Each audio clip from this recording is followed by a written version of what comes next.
Okay, this is my individual group project thing. Um, my name is Gracie Conklin. This is about human trafficking. So let's just get right into it. The first slide is basic info. The picture on the left is just kind of saying what trafficking is. Um, it's from the United States Department of Justice.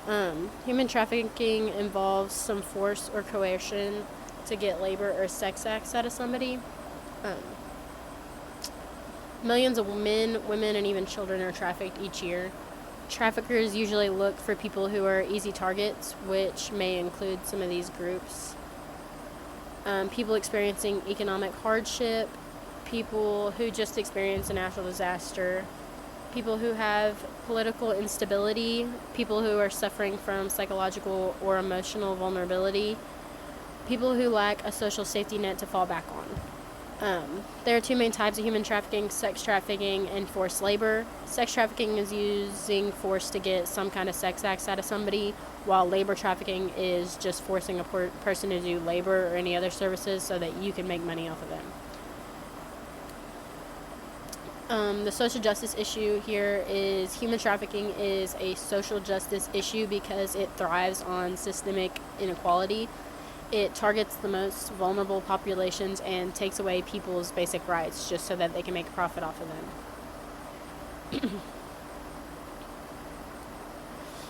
them. Historical development. Human trafficking isn't something new. It's been around for thousands of years and just keeps adapting to historical, economic, and technological changes, which basically means, like, as we change, it comes with us. Like, technology-wise, as we get more technologically advanced, it kind of just advances with it. Human commodification and forced labor were a core structure in ancient civilizations, so it happened a lot. It just wasn't as widely recognized as it is today, and they didn't really know what to call it, and they didn't know the standards for it or anything. Forced labor grew rapidly after the transatlantic slave trade era. This quote says, following the transatlantic slave trade era, the mid-19th century witnessed the emergence of new forms of human trafficking involving Chinese immigrants in the United States, which is from the Not For Sale, dated in 2025, which is on my reference page. A lot of Chinese immigrants were being brought without consent and being trafficked. The Page Act of 1875 tried to limit the immigration of Asians and kept trafficking to a minimum. So it basically said that if you brought a person to the United States without their consent, you could be fined or even jailed, which mostly slowed it and stopped the immigration of Chinese women. Following this, international agreements began to be organized. The 1904 Mann Act followed this, and then was followed by the 1921 International Convention for the Suppression of Traffic in Women and Children. These are some of the collective movements and initial leaders that started for sex trafficking and labor trafficking, just human trafficking and all. Josephine Butler started the first actual organized movement against sex trafficking and prostitution in Europe, which helped found the International Abolitionist Federation in 1875. But then later on came Kate Waller Barrett, which led the Florence Crittenton mission. She was actually the president, to help rescue and support the women who had been abused. She was also appointed a spot in the U.S. Bureau of Immigration as a special agent. She was given this because she had written to the U.S. Commissioner General of Immigration just wanting information on the modus operandi of the women and girls who had been deported because of immortality. So she didn't even really ask for anything but information on these girls. She just wanted to know, and they ended up giving her a spot just because she was so interested in it, and they needed more people in that area, I guess. She used this position to take herself to Europe so she could find out some more facts about the people that were being trafficked, how they were being treated, why they were being trafficked, how they were being trafficked, all the like all the questions that come up in your mind, obviously. I said she came back with a better understanding of the problems related to international human trafficking and the real promise of the international cooperation. Current problems, that will be this slide and the next slide as well. People who are being trafficked face challenges and issues every day. They experience constant physical abuse, lots of psychological trauma, and forced isolation. The victims of human trafficking are suffering from untreated physical trauma and all kinds of pain from constant dangerous labor and severe malnutrition in many cases, because obviously if they are being fed at all, they aren't being fed very nutritious meals, they aren't being fed very much. Traffickers also use drugs and force many of these victims to use drugs so that it makes them easier for them to be controlled. Most of them, they don't really, if they ever do get out of being trafficked, they usually are addicted to drugs most of the time, and they can't get out of it. Some may get out of it, but not very many people do. Victims of sex trafficking are also very high at risk for sexually transmitted diseases.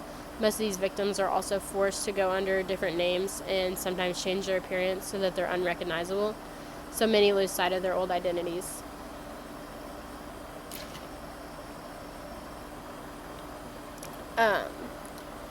Many traffickers use the victims' families as a way to keep them in line as well. They often threaten to hurt their families as a way to get them to behave and do whatever they want them to do.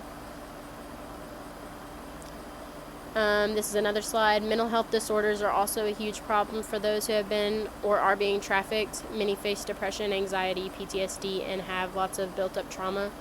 Many are ashamed of who they are and what they've done, and even though they couldn't have done anything about it, they're still ashamed because they think that it was their fault. They don't see themselves as the victims.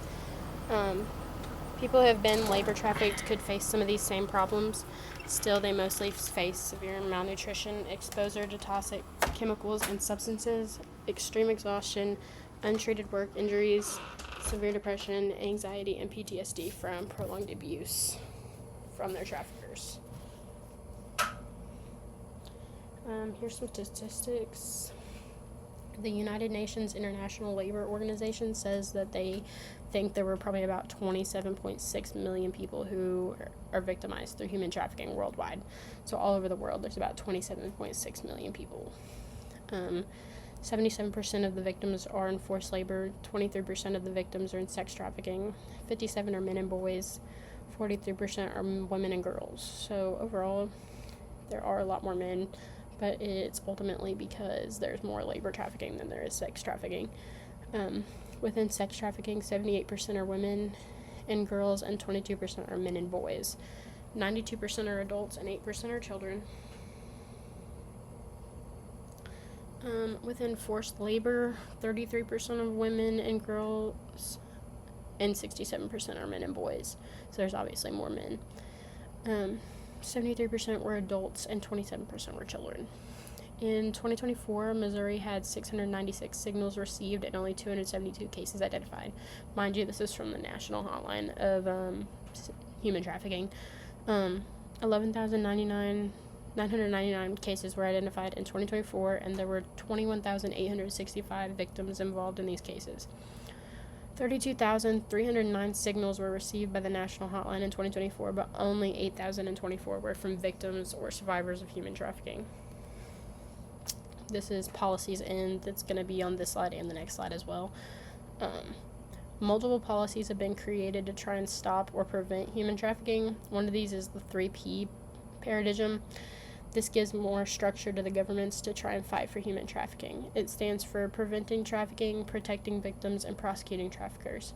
Prevention is giving public education support and aid to stop it before it even starts. So, like, giving the public, like, schools, just random people out in public education on how they can prevent it, how they could stop it, how they can spot the signs, everything, and give support to those who are going through it.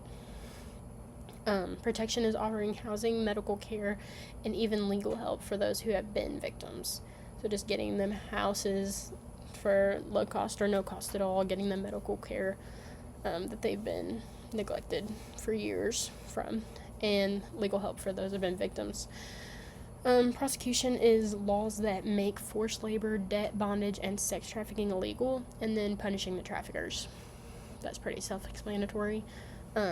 Things such as Trafficking Victims Protection Act, which is a U.S. federal law that basically just says that, this is considered trafficking, and it tells what penalties you'll face if you do it. This is another slide on policies. The Palomero Protocol was also made as an agreement by the United Nations that defined what human trafficking was and how to criminalize these offenses while also performing transnational investigations. These set the standards for how human trafficking and how we should penalize those who are trafficking the victims. Many policies were also made to help fund housing resources and support for all the trauma they endured. Obviously, most of the policies are kind of like the same idea over and over again, but on the right is just a picture. It's basically just saying how they'll be penalized, how you can protect them, and making the public aware and how you can do it. Advocacy and awareness efforts. On the left is a billboard, and I will tell you what that is in a minute. Most advocacy and awareness efforts to help stop human trafficking are mainly trying to educate, train, and reform policies. These include efforts led by the Department of Homeland Security, Blue Campaign, and the Can You See Me campaign, which targets billboards and helps people spot the signs of trafficking. So on the left is the Can You See Me campaign, where you can see a phone number to call. I think there's a website on there too that basically just tells you how to spot the signs and encourages you to report it. The Blue Campaign also trains people to identify and help these victims after they're identified. There are also networks such as the Freedom Network USA that advocates for legal aid, housing, and care for the victims that have been there for human trafficking. Changes over time. Over time, there's been a rise in labor trafficking, more reliance on technology, and far more child victims. The populations at risk have also expanded to those who experience natural disasters, global economic crisis, and climate displacement as well. Traffickers are using social media now more than ever to groom, trick, and get people to use for trafficking. So a lot of the times people will just pretend to be someone else, or even they might not pretend to be someone else. So they'll just be that person, and they'll be working for somebody who does this to people, and they get paid for getting them people to traffic. So social worker help. So this is how social workers can help. Social workers can help with human trafficking by providing trauma-informed care to the victims of trafficking on a micro level, giving victims mental health counseling to help them heal in a good way, to provide trauma care to those who need it. Other ways to do this could include helping them find housing, clothing, etc. Also helping them plan ways to reduce the risk of it happening again and how to stay safe from it. Social workers could help on a macro level by driving education on human trafficking, systemic reform, and policy advocacy. These might include lobbying for legislation and fighting for stronger safety nets for these victims. Train healthcare providers, law enforcement, and school staff to notice the signs. Also try to develop programs that could help with support. And then this is the video that I will show you, 5 minutes of.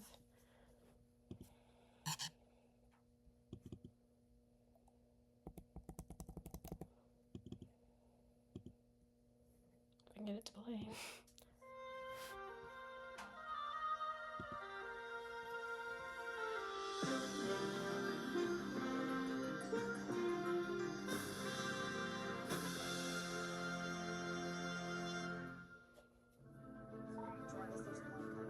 Most people do not understand the volume of trafficking that's going on in America, in our own backyard.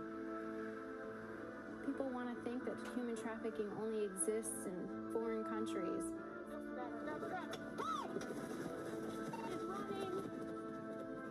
The recruitment is happening online and on apps and on social media where all the kids are. You are a product and you have no other value. Tonight, a special frontline report on a police unit in Phoenix. We just learned that our arrest team is that tries to recover women and girls. I was out there for on those 4 years, I hated every second of it. I hated every call.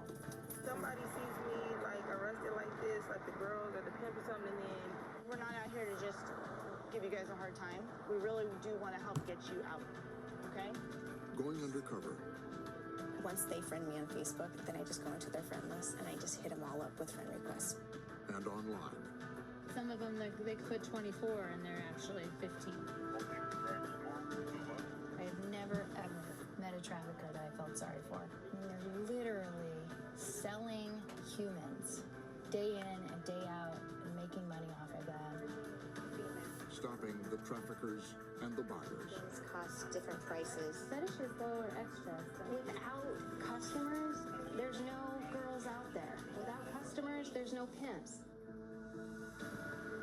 The inside story of a brutal crime. A drug is a usable quantity that can be used up one time. A person can be trafficked over and over and over again, and that's why it's such a problem.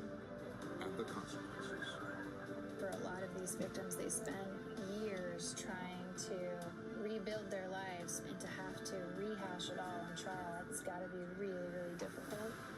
With extraordinary access on the streets and through the struggles for justice. State of Arizona. It's painstakingly long, the time between the arrest and the time that we see a suspect in trial. Additional on behalf of the state. A story of courage in the face of the unthinkable. I want to have a future for myself and like show the people who hurt me, like, you know, you hurting me just made me stronger. Tonight on Frontline, sex trafficking in America.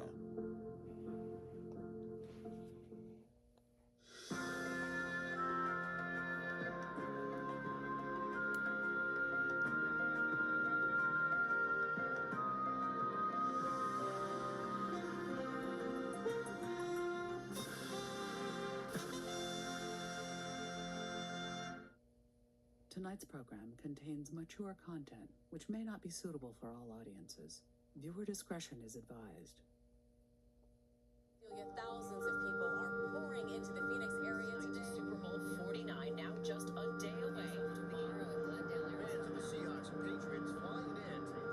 It's not just another night on the town.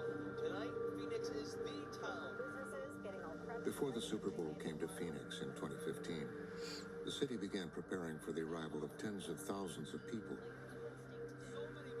And they worried that not all of them would be coming for the game.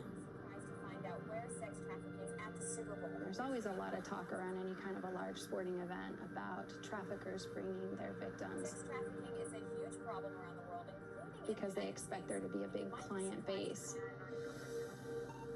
All right, we're in the area. We're just south of you guys. Like other cities around the country, Phoenix was looking for a new way to deal with the persistent problem, the sexual exploitation of women and girls. How many girls are out here right now? One of the first things they did was change the way they look at the problem. Just north of here. They started seeing it as a form of human trafficking. A pimp and a trafficker are the same thing. We just used to call them pimps all the time. The very core of what trafficking is influencing, inducing, encouraging someone into a life of prostitution. For 2.5 years, Frontline followed a special police unit in Phoenix devoted to fighting sex trafficking. Okay, and I will stop it there just because it's kind of a good stopping point. But this is my first reference page. There's like 34 references. And this is my second page. So that is it. Thank you for watching.